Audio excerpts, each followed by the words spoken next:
Vemos al padre como la mujer que busca la moneda. Vemos que el padre no va detrás del hijo, por una sencilla razón, porque ese es el camino que de momento su hijo ha escogido.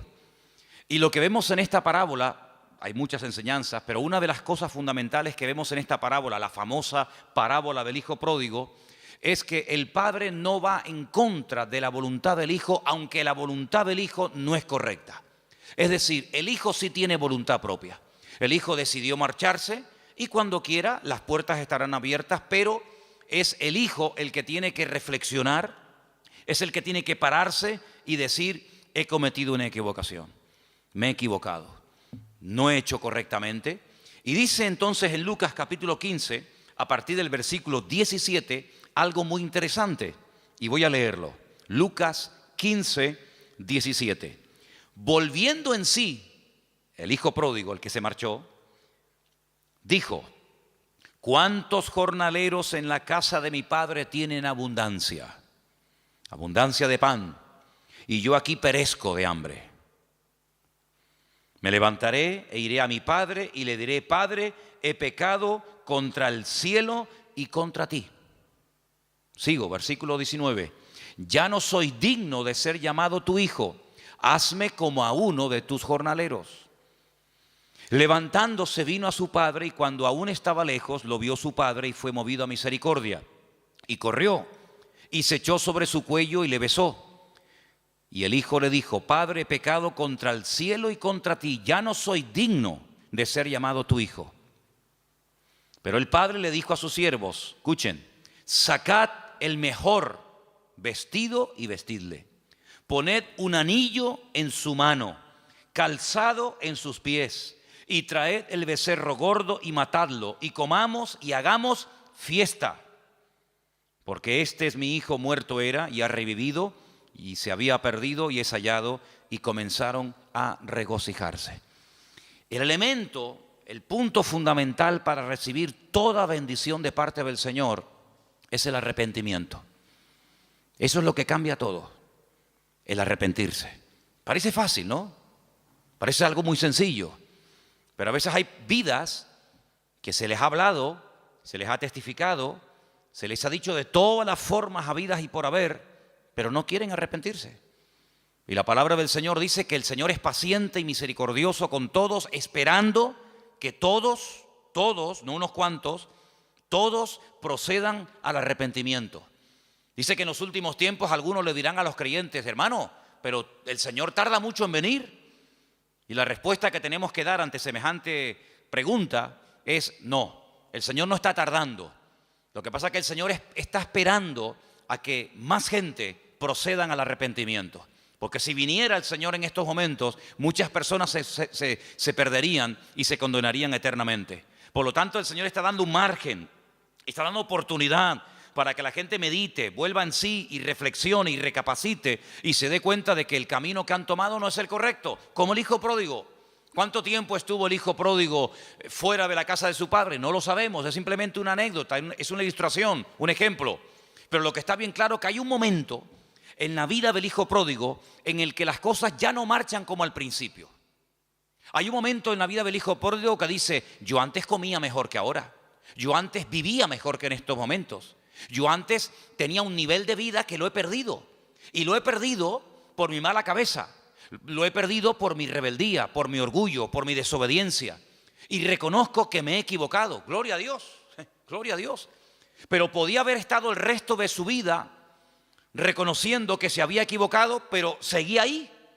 Pero lo bonito de esta historia es que este chico vuelve en sí, recapacita, reconoce que se ha equivocado, que como una oveja perdida se ha descarriado, pero toma una decisión: me levantaré y daré marcha atrás. En vez de seguir avanzando hacia la nada y hacia el precipicio más absoluto, andaré sobre mis pasos, iré a la casa de mi padre y le pediré perdón. Confesaré mi pecado. No diré: bueno, padre, aquí estoy. No. Sino le diré: he pecado. He pecado contra el cielo, contra Dios, y he pecado contra ti. Y reconozco que por mi mala cabeza, por las decisiones equivocadas que he tomado, ya no soy digno de que vuelvas a tener otra vez confianza en mí. Reconozco que si tienes misericordia y me quieres admitir, y si me haces como a un jornalero, en vez de tratarme como hijo, como a un jornalero, tienes todo el derecho del mundo de poder hacerlo, porque mi testimonio ha sido pésimo. He desacreditado tu nombre y he sido un mal hijo. Y dice la palabra de Dios que este chico se levanta, no solamente se arrepiente, sino que él está dispuesto a dar la cara. Él está dispuesto a decirle a su padre todo lo que les acabo de decir. Y entonces cuando el padre ve que hay un verdadero y genuino arrepentimiento, un deseo de cambiar, un deseo de hacer las cosas decentemente y con orden, lo interrumpe. Porque ya no es él el que tiene que decirle al padre lo que tiene que hacer. Tu parte, lo que te corresponde a ti es arrepentirte, pedir perdón, pero yo sabré lo que tengo que hacer, si tratarte de una manera o tratarte de otra, si mandarte al campo a trabajar como a un jornalero más o darte otra oportunidad. Y el padre optó por darle una oportunidad, otra más. Le pone unas ropas nuevas, no saca lo peor, sino dice el mejor vestido. Lo mejor que haya en casa, vestir a mi hijo, porque él es la imagen de lo que yo soy, por lo tanto él tiene que dar una imagen digna. Tienen que darle el anillo, con el anillo se firmaban los documentos, el anillo era señal de autoridad, ponerle calzado, hagamos una fiesta, porque aquí ha habido hoy algo increíble que tenemos que saber festejar y recordar, que mi hijo se había muerto prácticamente, lo dábamos ya por muerto, por perdido, pero gloria a Dios, ha vuelto en sí, ha vuelto a la casa, arrepentido, y entonces comienzan una serie de bendiciones otra vez a manifestarse en la vida del hijo. ¿Qué fue lo que produjo el cambio? ¿Qué fue lo que hizo que lo que había perdido lo volviera a recuperar y se volviera a hacer una fiesta en la casa y borrón y cuenta nueva? El arrepentimiento. Si no hay arrepentimiento, no puede haber victoria en nuestra vida.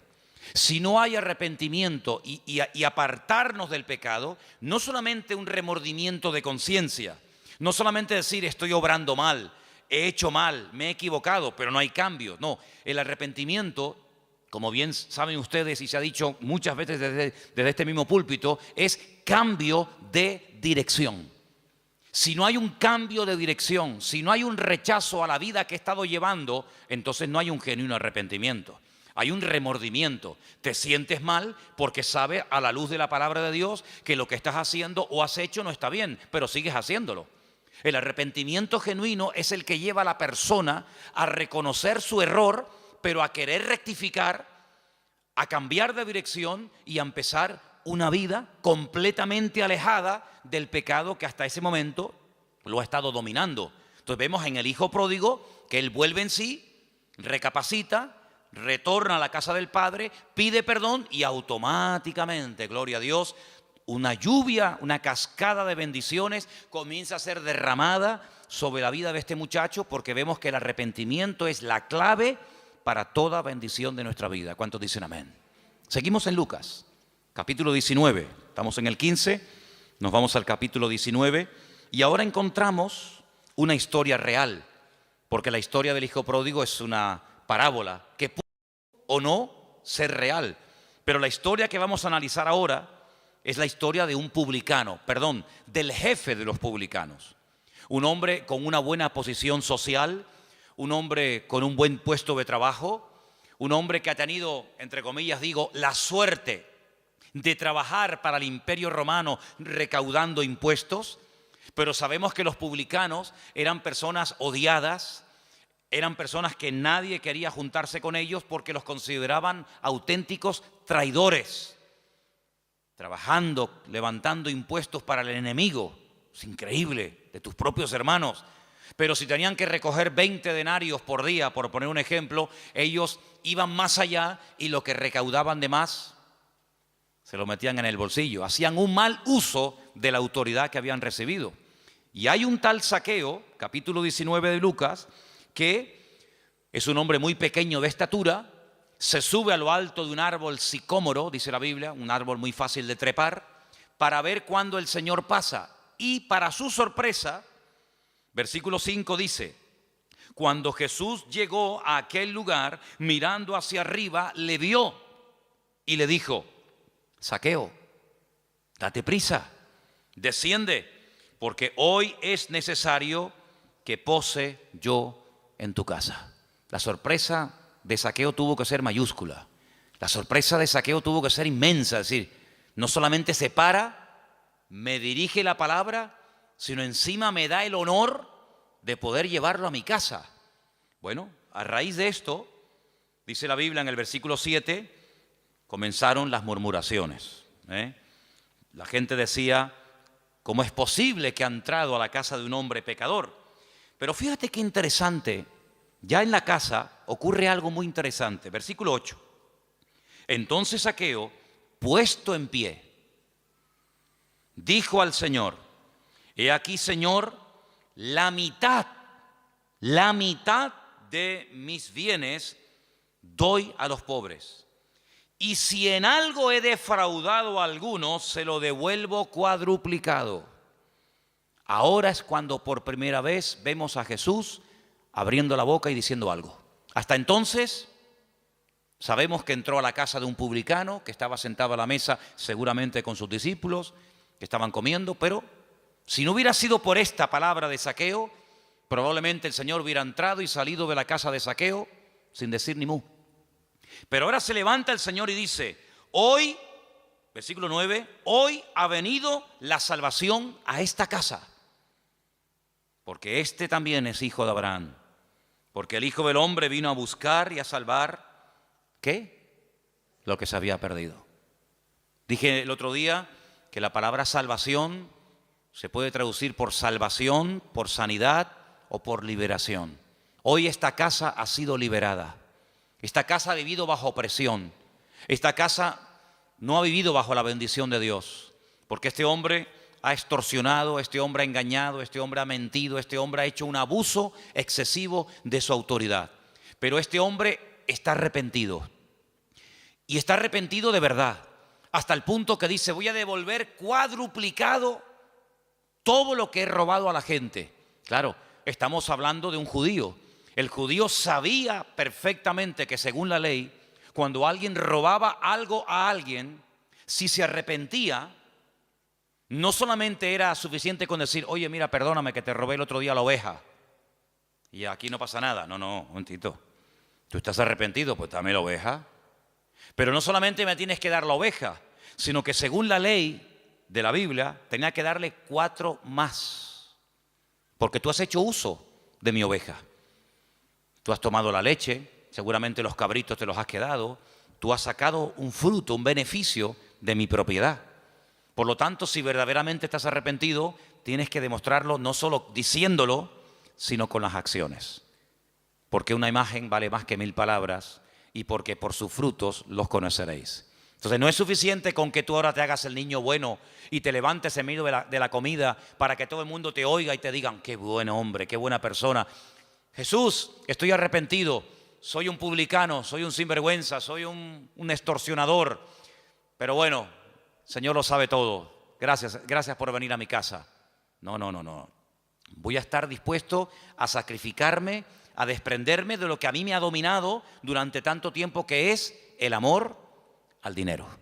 Y entonces el Señor se levanta y dice, ahora sí, amigo, hoy ha venido la salvación, la liberación, la victoria a esta casa. Entonces vimos en la parábola del hijo pródigo cómo las bendiciones del Padre cayeron sobre la vida del hijo cuando el hijo se arrepiente.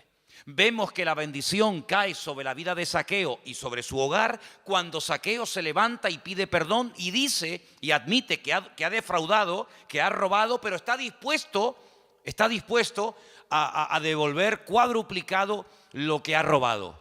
Pero hay más ejemplos en la Biblia. En el libro de los Hechos, el capítulo 2, precisamente yo leía hoy esta porción y me llamó muchísimo la atención.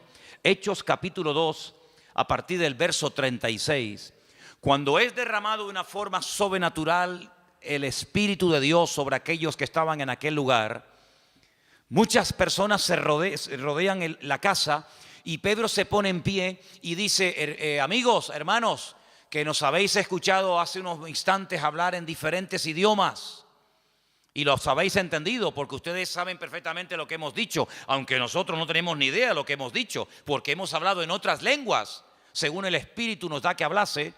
Pues quiero decirles que nosotros primero no estamos borrachos. Esto no es efecto del alcohol, porque el alcohol no produce estos efectos. Si fuera así, hermanos, acéptenme esta broma.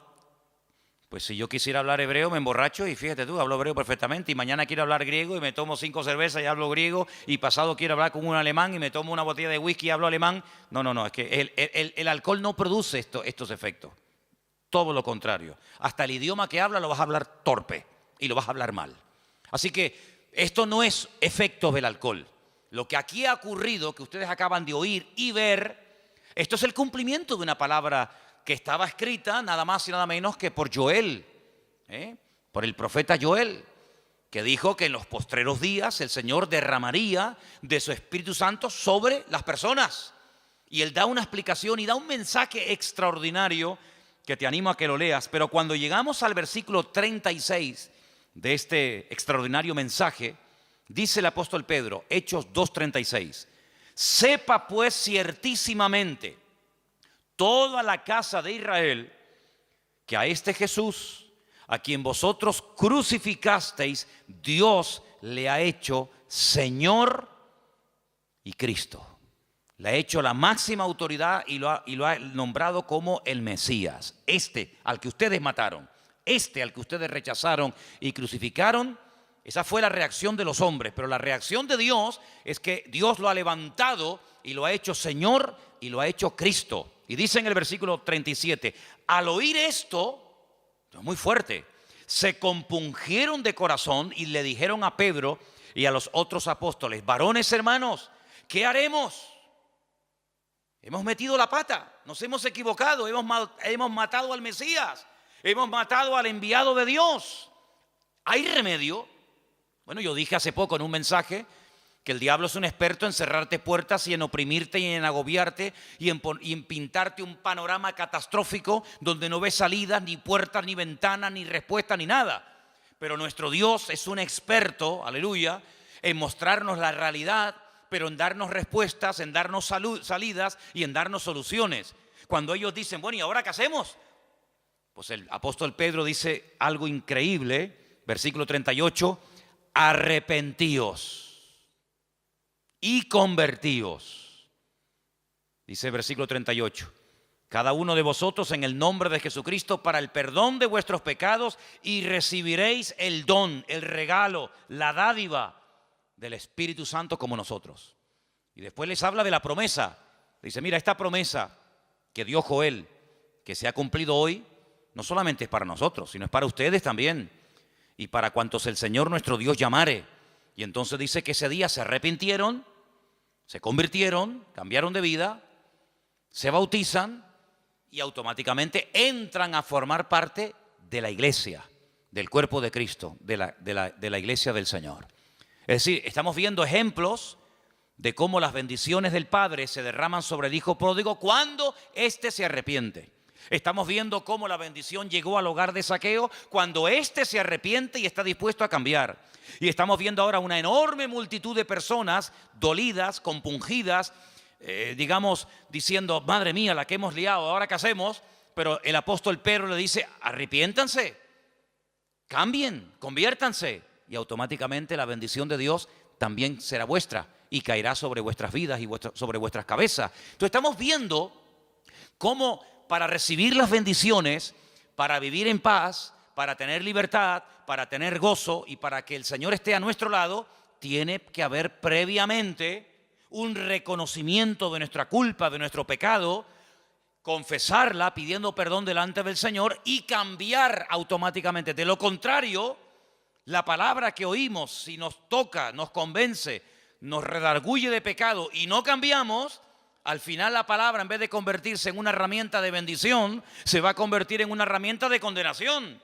Porque la palabra viene para convencerte de pecado. Si te convence de pecado, si te redarguye el Espíritu de Dios, cuando escuchas la palabra y cambias y te arrepientes, gloria a Dios. Pero ¿y si no te arrepientes? Dice, ya no hay más ofrenda por el pecado, ya no se puede hacer nada más. No vamos a decirle al Señor que suba otra vez al madero y que muera otra vez. Eres tú el que no quieres cambiar, eres tú el que no te quieres arrepentir y todo el futuro maravilloso Y todas las bendiciones que el Señor tenía para tu vida, tú lo estás echando a perder con tu falta de arrepentimiento y de una genuina conversión delante del Señor. ¿Cuántos dicen amén? Vamos a ir a algunos pasajes, otros pasajes del Nuevo Testamento, para ir fortaleciendo todo esto, y espero que esté quedando claro, ¿verdad? Segunda de Corintios, capítulo 2, versículo del 5 en adelante. Segunda de Corintios, capítulo 2, versículo 5. Para entender esta porción, tengo que decirles que en la primera carta, el apóstol Pablo le dice a la iglesia que tienen que expulsar, echar de la congregación a un hermano, a un creyente, a un hombre, a una persona que a Pablo le han informado que está en fornicación y que está nada más y nada menos que con su madre o con su madrastra, como algunos comentaristas opinan. Cuando el apóstol Pablo le dice, mira, es que hay un hermano en la iglesia, o uno que dice que es creyente en la iglesia, y resulta que está cometiendo un pecado terrible, y le dice, mira, algunos comentarios dicen que era realmente con su madre, cosa que nos puede resultar escandaloso hoy en día, pero que en aquellos tiempos la depravación era tan terrible que era normal, ¿eh? O otros comentarios dicen que podía ser la segunda esposa de su marido, con su madrastra. Bueno, da igual, madre o madrastra. El apóstol Pablo dice, bajo ningún concepto voy a permitir que en esa congregación que ha costado tanto sacrificio levantar, se produzca semejante mal testimonio. Y el apóstol Pablo dice algo tremendo, dice, eso que ese hombre está haciendo, yendo a la iglesia, no lo hacen ni los inconversos. Ese pecado es tan terrible, tan vergonzoso, que ni los gentiles hacen eso que este hombre está haciendo. Por lo tanto dice, juntaos y yo en espíritu me junto con vosotros y expulsad a este personaje de la iglesia, entregárselo a Satanás, para que el diablo lo sacuda, para que se dé cuenta de la barbaridad que está haciendo, que está causando un pésimo testimonio dentro de la congregación. Y bueno, que el Señor tome medidas. Se ve que lo expulsaron y este hombre recapacitó. Este hombre reconoció su pecado y ahora en el capítulo 5 de Segunda de Corintios, capítulo 2 de Segunda de Corintios, del versículo 5 en adelante, dice Pablo, Segunda de Corintios 2:5, si alguno me ha causado tristeza, no me la ha causado a mí solo, sino en cierto modo, por no exagerar, a todos vosotros, evidentemente. Le basta a tal persona esta reprensión hecha por muchos. Así que al contrario, vosotros más bien debéis perdonarle y consolarle para que no sea consumido de demasiada tristeza, por lo cual os ruego que confirméis el amor para con él.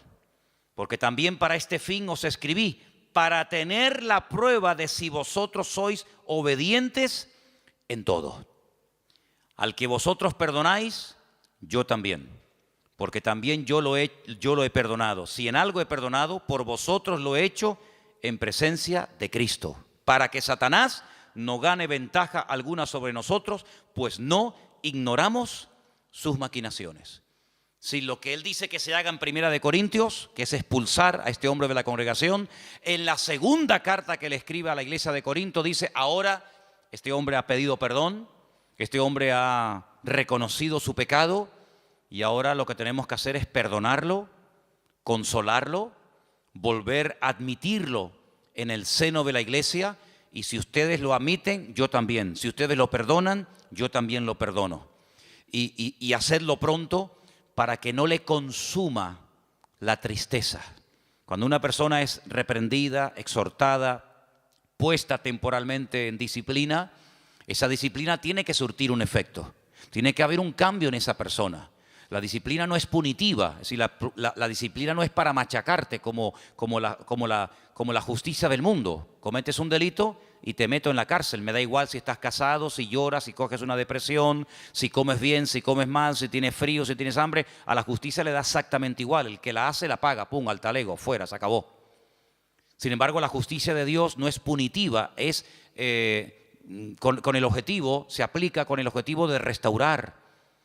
Se aplica con el objetivo de que la persona abra los ojos y se dé cuenta de que por ahí vas mal, amigo, de que esa no es la voluntad de Dios, que Dios nos ha llamado a vivir en santidad y que cuando un miembro del cuerpo causa un mal testimonio, en cierto sentido, toda la iglesia está causando un mal testimonio, porque juzgan y sacan conclusiones equivocadas por la culpa de uno. Entonces el apóstol Pablo, viendo que la iglesia ha hecho lo que le dijo Pablo que hiciera y viendo que este hombre se ha arrepentido, dice, volver a admitirlo. Pero ¿qué fue lo que hizo que Pablo y la iglesia lo volvieran a admitir y le volvieran otra vez a brindar el amor y el apoyo y la cobertura de la iglesia? El arrepentimiento. Porque el arrepentimiento, vengo diciendo en las porciones que estamos leyendo esta tarde, que es lo que produce el cambio. El arrepentimiento es lo que abre o cierra la bendición de Dios. Una persona no arrepentida, una persona que no quiere cambiar, una persona que no quiere dejar el pecado, Juan va mucho más allá y dice, probablemente no ha conocido nunca a Dios. Porque el que practica asiduamente el pecado y no siente remordimiento, sino que sigue y sigue y sigue, y le hablan y le dicen y escucha, y dice una persona reiterativa y que sigue pecando y pecando y pecando, el apóstol Juan dice, probablemente nunca ha conocido a Dios, porque el que ha conocido a Dios no practica el pecado. Una cosa es que no pequemos. ¿Quién no peca, hermanos? Pero otra cosa es practicar el pecado. Es decir, dice la Biblia que cuando conocimos al Señor, todos y cada uno de nosotros, en nuestra vida se manifestaban las características de los pecadores. ¿Cuál era? Pecar. Unos pecaron de una manera, otros pecaban de otra forma, pero todos nos encontramos al pie de la cruz, ¿sí o no? Todos tenemos que pedir perdón, unos por su fornicación, otros por su adulterio, otros por su vida de idolatría, otros porque vienen de la santería y de la brujería, otros porque vienen del agnosticismo y del ateísmo más absoluto. Es decir, cada uno tiene su historia. Cuando venimos al Señor, nos convertimos, nos arrepentimos, nos convertimos, las cosas viejas pasaron, y aquí todo es hecho nuevo, y ahora tienen que comenzar a notarse en nuestra vida cambios, a corto y a largo plazo. Claro, hay un margen, hay un tiempo. Pero lo que no puede ser es que pase un año, 2 años, y pasen los días, las semanas y los meses, y esta persona que dice que se ha convertido, que se ha arrepentido, que quiere ir en serio con el Señor, siga practicando y llevando la misma vida de pecado y de desorden que hasta el día de su conversión estuvo llevando. Juan dice, hermanos, la palabra no falla, el evangelio no es estéril. Lo que ocurre es que esta persona en el fondo nunca conoció a Cristo. Nunca nació de nuevo. Le gusta la iglesia, le gusta el evangelio, le gusta el ambientillo de los creyentes, pero no ha nacido de nuevo. Porque el que ha nacido de nuevo, el que ha conocido, el que ha tenido un encuentro personal con el Señor, dice, es totalmente imposible que continúe practicando el pecado como lo hacía antes de conocer al Señor. ¿Queda claro? ¿Amén? Bien, vamos a ver más pasajes. Tenemos un pasaje que es toda una consolación para nosotros. Primera de Juan, capítulo 1. Primera de Juan, capítulo 1, versículos 8 y 9. Un texto que nos da una esperanza y una tranquilidad tremenda a nuestros corazones. Dice la palabra así: si decimos que no tenemos pecado, nos engañamos a nosotros mismos. Y la verdad no está en nosotros. Pero si confesamos nuestros pecados, Él es fiel y justo para perdonar nuestros pecados y limpiarnos de toda maldad. Es decir, si hemos pecado y le pedimos perdón al Señor en un genuino arrepentimiento, el Señor siempre, siempre perdona. ¿Cuántos dicen amén? Siempre perdona. ¿No se cansa de nosotros? Yo creo que no. Yo creo que el Señor es un Dios que está tan deseoso de bendecirnos y de estar con nosotros, que en el momento en el que ve que verdaderamente estamos arrepentidos y le confesamos nuestro pecado, el Señor siempre, siempre perdona. ¿Saben cuál es el único pecado que Dios no perdona? El que no se confiesa. Ese es el pecado que Dios no perdona, el que no se confiesa. No es que el que no se confiesa, me da igual cuál sea. Si usted tiene un pecado y no lo confiesa, aunque no sea, como dicen algunos, el pecado contra el Espíritu Santo, pero sea cualquier otro, si usted tiene un pecado en su vida y no lo confiesa, evidentemente su pecado le va a condenar, porque pecado no confesado es pecado que te lleva a la muerte, porque la paga del pecado es la muerte. ¿Cuál es el pecado que Dios perdona? Aquel que se confiesa en un genuino arrepentimiento, invocando el perdón y la sangre de Cristo, y Él es fiel y justo para limpiarnos de toda maldad. ¿Cuántos dicen amén? Seguimos en Juan, capítulo 2, verso 1. Hijitos míos, estas cosas os escribo para que no pequéis. Ese es el objetivo, que no pequemos.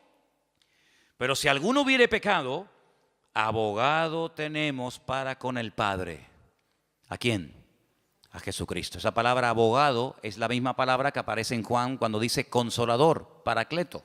Tenemos un abogado delante del Padre que es Jesucristo el justo. Él es la propiciación, una palabra un poco rara, ¿no? Él es nuestro sustituto, el que ocupó nuestro lugar. Eso es lo que es propiciación. Él es el sustituto, Él es la propiciación por nuestros pecados. Y no solamente por los nuestros, sino por los de todo el mundo. En esto sabemos que nosotros le conocemos, si guardamos sus mandamientos. Hay alguien que pueda decir, yo le conozco, yo sé, yo he tenido un encuentro con el Señor y no guarda sus mandamientos, es decir, su palabra. Esa persona es mentirosa, miente, y la verdad no está en él. Pero el que guarda su palabra, en este verdaderamente el amor de Dios se ha perfeccionado. Por eso sabemos que estamos en él. Nuestros deseos cambian.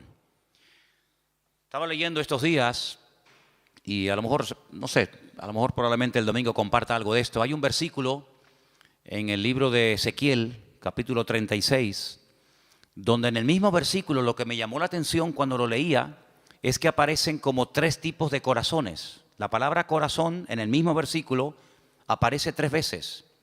Dice, yo les daré un corazón nuevo. Yo quitaré el corazón de piedra de vosotros y os daré un corazón de carne. En el mismo versículo, corazón nuevo, corazón de piedra y corazón de carne. Estoy preparando algo, no sé, a lo mejor lo comparto el domingo, no sé, ya se darán cuenta si lo hice así o no. Pero lo que está bien claro es que el Señor, cuando viene a nuestra vida, nos cambia nuestros sentimientos, nuestros impulsos, nuestras emociones. Y en eso se conoce que una persona verdaderamente ha nacido de nuevo. No es que no pueda ser tentado, sino que no lleva una vida de desorden como la ha estado llevando hasta que llegó el punto en su vida de conocer al Señor. Se ha arrepentido, ha reconocido que eso no le agrada a Dios. Y no es que se arrepiente por miedo al infierno. No. No es que se arrepiente por miedo al castigo eterno, no. Sino que se arrepiente porque conoce y ama a Dios y no quiere ofenderle. Eso es una cosa muy diferente. No es que el niño se porta bien porque si se porta mal no le dejo jugar con la bicicleta. Entonces, como quiere jugar con la bicicleta, él se porta bien, pero si fuera por él se portaría mal. Pero como quiere jugar con la bicicleta, entonces se porta bien. Pero el verdadero Hijo de Dios no deja de pecar por miedo al castigo, sino el verdadero nacido de nuevo deja de pecar porque ama tanto a Dios que no quiere ofenderle, ni quiere hacer nada que no haría el Señor y que ofendería la santidad y la grandeza del Señor. ¿Cuántos dicen amén? Ahora, puede ser que como creyentes se peque, claro, cómo no, somos seres humanos y dice la Biblia que el espíritu está pronto y la carne es débil. ¿Qué ocurre entonces? Santiago, la carta a Santiago, hay un texto muy bonito en el capítulo 5, casi al final de la carta de Santiago, en el capítulo 5, 19 y 20. Escucha bien porque es un versículo muy interesante y espero que captes el espíritu de la letra. No solamente la letra, sino el espíritu de la letra. Santiago 5, versículos 19 y 20 dice, hermanos,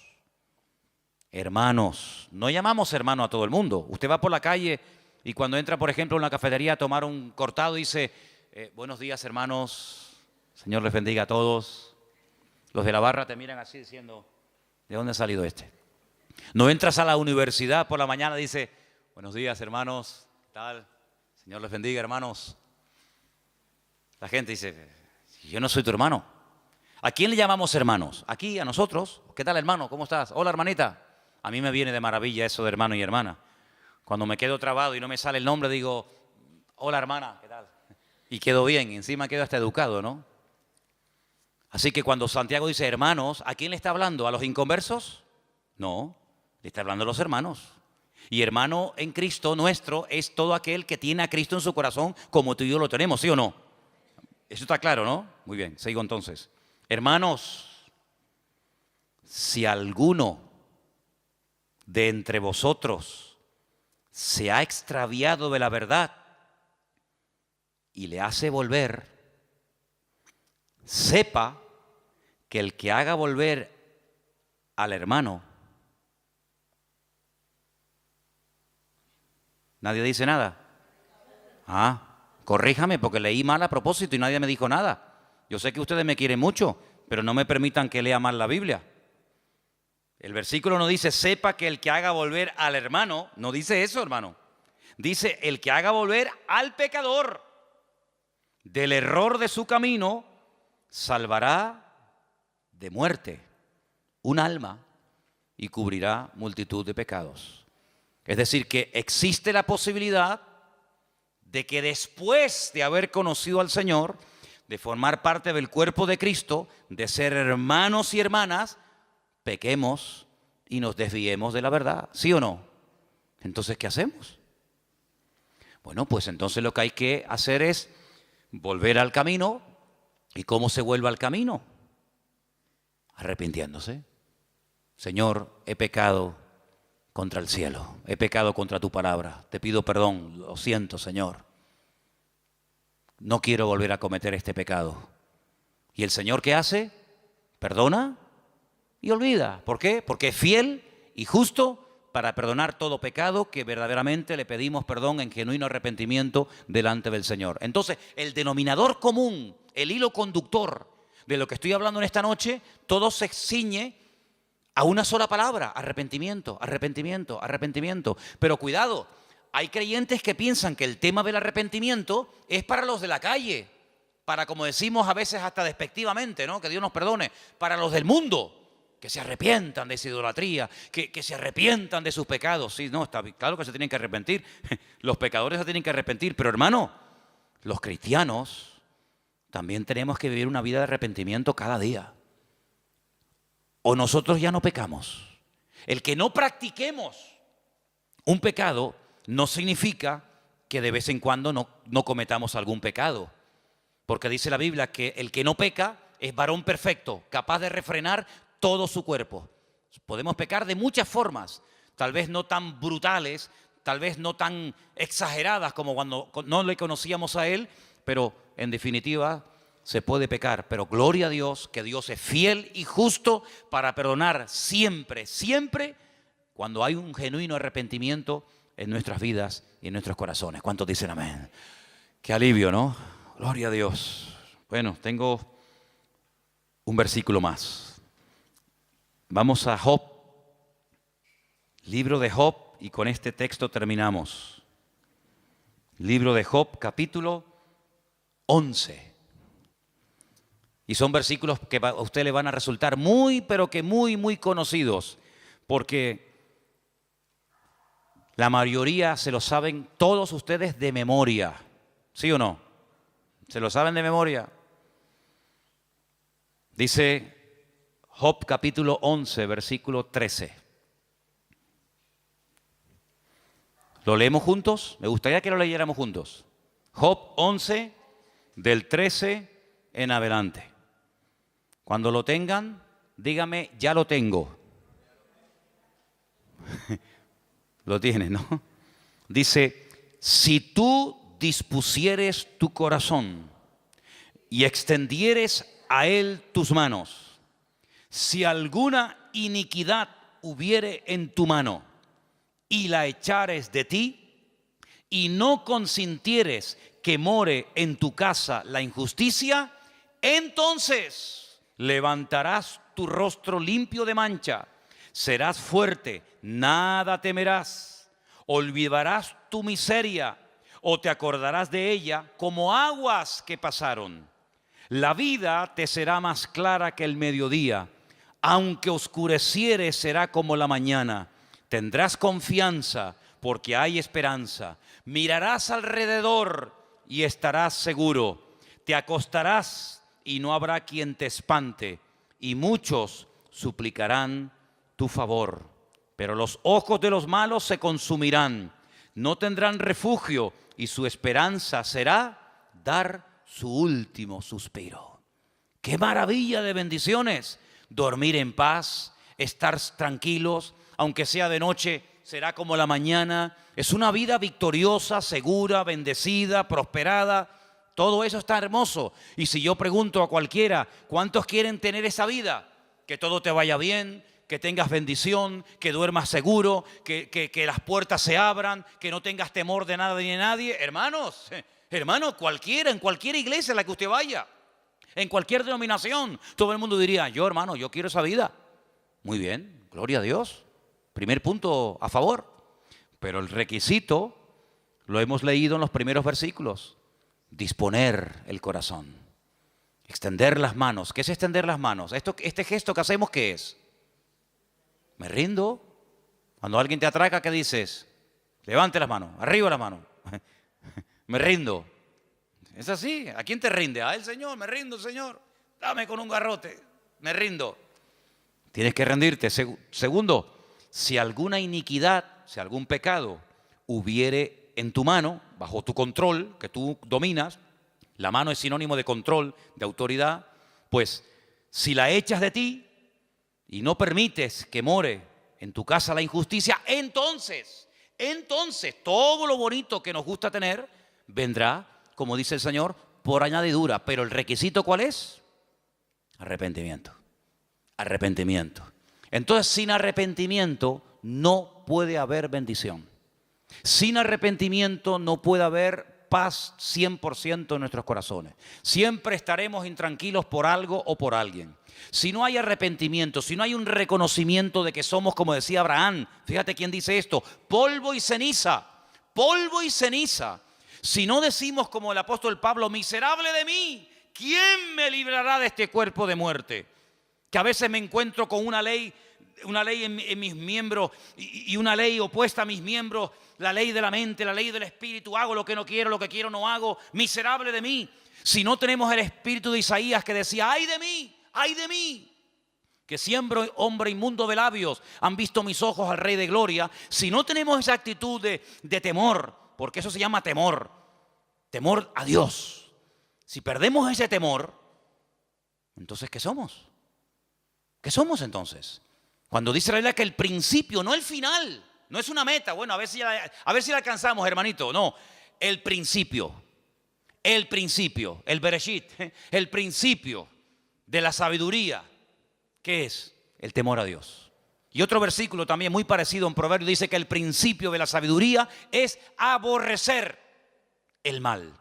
Entonces, hermano, las bendiciones, gloria a Dios, ahí están. Pero si hemos sido llamados para ser personas bendecidas, si hemos sido llamados para tener al santo de los santos con nosotros 24 horas al día, si hemos sido llamados para vivir con gozo, con libertad, con quietud, con calma.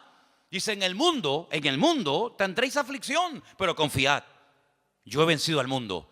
Pero bueno, ¿y entonces por qué a veces no hay esa paz, no hay esa bendición? Bueno, pues porque a veces pecamos, pero cuidado, y quiero dejar bien claro esto, porque a veces nosotros podemos llegar a presumir o a sentir una falsa seguridad porque decimos, pero si yo no estoy pecando. No estoy pecando porque mira, no hago ni esto, no hago aquello, no hago tal, no hago cual, no sé qué. Y metemos el pecado en una parcela donde decimos, no estoy pecando porque no cometo adulterio, porque no fornico, porque no robo, porque ya no me postro ante imágenes, porque no hago. Y entonces yo me creo que como cristiano, como ya dejé de hacer, como ya no hago ciertas y determinadas burradas o barbaridades que hacía, pues ya no estoy pecando. Momento, dale la vuelta a la moneda. La otra cara de la moneda dice que el que sabe hacer, porque hemos aprendido a no hacer lo malo, eso ya lo sabemos. ¿O tendremos otra vez que repetir lo que está mal? No, pero el que sabe hacer lo bueno y no lo hace, pues dice la Biblia que también está pecando.